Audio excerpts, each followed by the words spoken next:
Buenos días, mi nombre es María Manso y yo les voy a hablar un poco sobre la unidad 3 y la unidad 4. Para empezar tenemos la introducción a los contratos de préstamo, que son los contratos por los cuales una persona llamada tomadora prestataria recibe de otra persona llamada prestamista una cosa que se obliga a restituir en especie o por equivalente después de cierto tiempo o de cierto uso. El mutuo.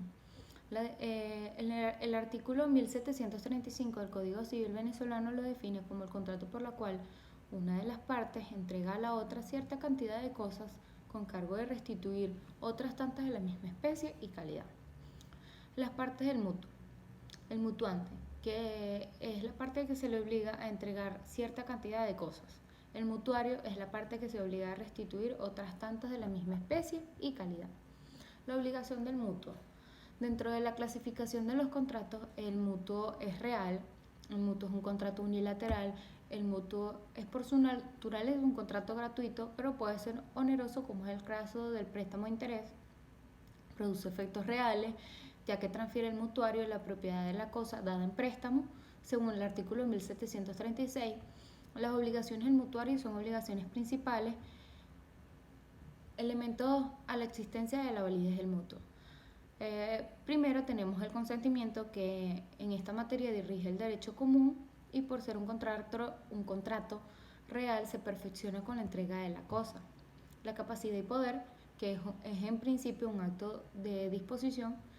El objeto, que se puede dar en mutuo las cosas en comercio que sean susceptibles de ser enajenadas y fungibles, ya que el mutuo implica la transacción de la propiedad del mutuario y solo obliga a éste a restituir igual cantidad de cosas de la misma especie y calidad.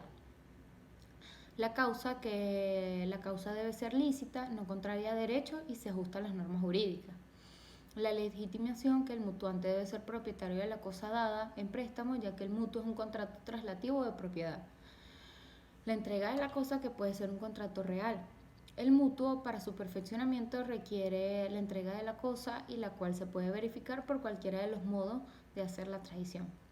Los gastos del contrato mutuo están a cargo del mutuario, salvo en un pacto contrario, como lo son los gastos de celebración del contrato, los gastos de cancelación y los gastos de la constitución de las garantías prometidas.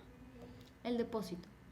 El Código Civil venezolano lo define como un acto por el cual una persona recibe la cosa enajenada con obligación de guardarla y restituirla. El depósito propiamente dicho, el Código Civil venezolano lo define como el contrato por el cual una persona recibe la cosa mueble ajena con obligación de guardarla y restituirla. En el depósito propiamente dicho, el depositario se obliga a devolver o restituir la misma cosa que recibió en calidad de depósito. Los efectos del depósito. En las diligencias que debe tener el depositario, según lo establecido en el Código Civil, el depositario debe poner en guarda la cosa depositada, la misma diligencia que en las cosas que le pertenecen. Estas tienen unas clasificaciones que, de acuerdo con lo dispuesto en el Código Civil, se dividen en depósito necesario y depósito voluntario. El depósito necesario, que es aquel que hace que una persona apremiada por un accidente imprevisto como ruina, incendio, saqueo o naufragio. Y el depósito voluntario, que es cuando es efectuado por el espontáneo consentimiento. La doctrina agrega una tercera categoría que igualmente está establecida en el Código Civil, que son los depósitos que la ley reputa como necesarios. Y estos están en el artículo 1777 del Código Civil. Los contratos de obra.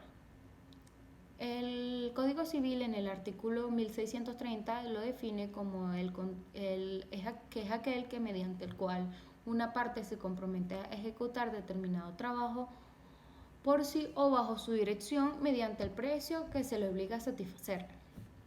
Las partes del contrato se llaman comitente o dueño de la obra, y la otra se denomina contratista u operario, obrero o artesano.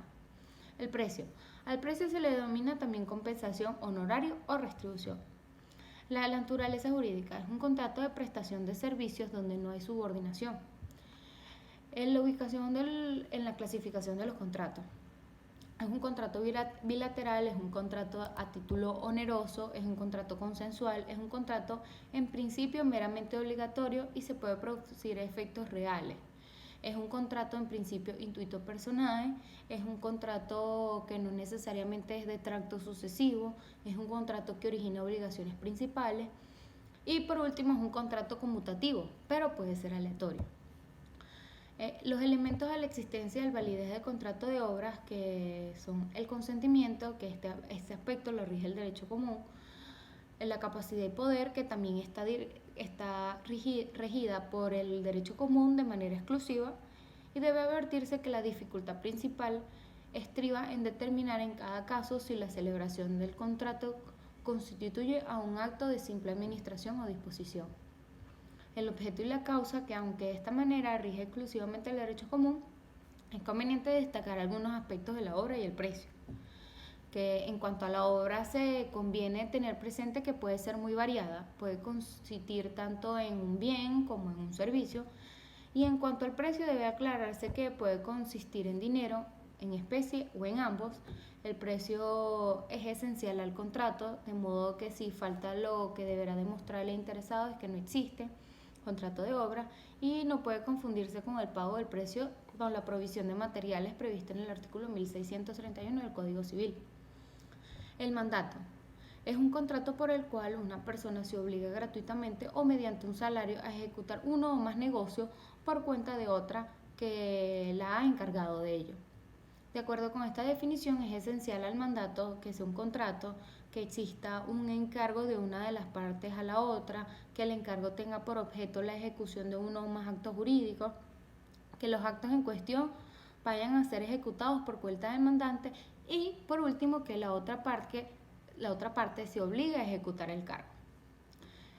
Las partes del contrato son mandante, que es la que carga a ejecutar uno o más negocios, y el mandatario, que es la persona que se obliga gratuitamente o mediante un salario a uno o más negocios por cuenta de otra.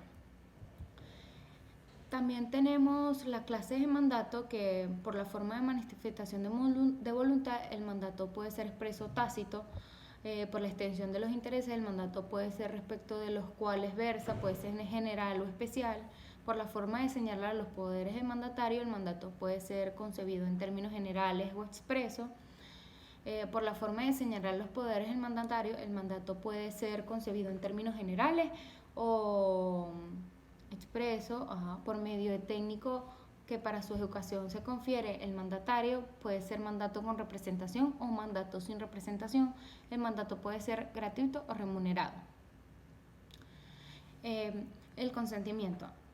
Este se rige por el derecho común. Tiene su capacidad que por parte del demandante, el mandato requiere la misma capacidad que se requiere para realizar el acto objeto del mandato.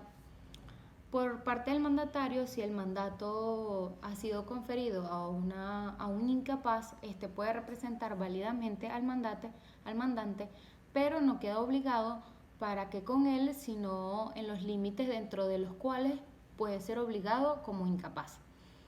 Por último, tenemos el objeto, que el objeto del mandato es por su antonomasia, es el acto jurídico que el mandante encarga al mandatario y éste se obliga a ejecutar por cuenta de aquel.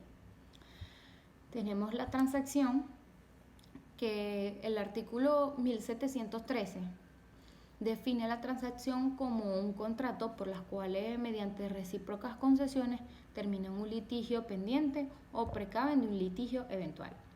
Para transigir se necesita tener capacidad para disponer de las cosas comprendidas en la transacción. Se puede transigir sobre la acción civil proveniente del delito, pero la transacción no impide el juicio penal por parte del Ministerio Público. La transacción no se extiende a más de lo que se constituye su objeto. La renuncia a todos los derechos y acciones comprende únicamente lo relativo a las cuestiones que han dado lugar a la transacción. Las transacciones no ponen fin sino a las diferencias que se han designado, sea que las partes hayan manifestado su intención por expresiones especiales o generales, sea que en esta intención aparezca como una consecuencia necesaria que haya expresado. La transición tiene entre las partes la misma fuerza que la cosa juzgada.